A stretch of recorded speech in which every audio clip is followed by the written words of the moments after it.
260वां दिन पाक कलाम में से पढ़ेंगे इमसाल की किताब, उसका 22वां बाब, 28वीं आयत से लेकर 23वें बाब की 9वीं आयत तक। उन कदीम हदूद को ना सरका जो तेरे बाप दादा ने बांधी हैं। तो किसी को उसके काम में मेहनती देखता है, वो बादशाहों के हजूर खड़ा होगा। वो कम कदर लोगों की खिदमत ना करेगा। इमसाल की किताब, उसका 23वां बाब। जब तू हाकिम के साथ खाने बैठे तो खूब गौर कर कि तेरे सामने कौन है। अगर तू खाऊ है तो अपने गले पर छुरी रख दे।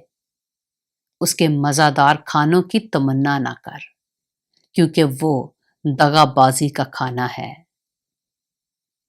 मालदार होने के लिए परेशान ना हो, अपनी इस दानिशमंदी से बाज आ। क्या तू उस चीज पर आंख लगाएगा जो है ही नहीं?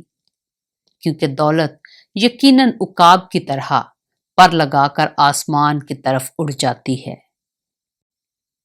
तू तंग चश्म की रोटी न खा और उसके मज़ेदार खानों की तमन्ना न कर, क्योंकि जैसे उसके दिल के अंदेशे हैं वो वैसा ही है।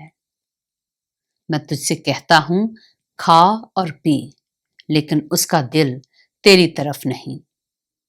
जो नवाला तूने खाया है तू उसे उगल देगा और तेरी मीठी बातें बेसूद होंगी। अपनी बातें अहमक को ना सुना, क्योंकि वो तेरे दानाई की कलाम की तहकीर करेगा। पाक कलाम के पढ़े और सुने जाने पर खुदावंद की बरकत हो।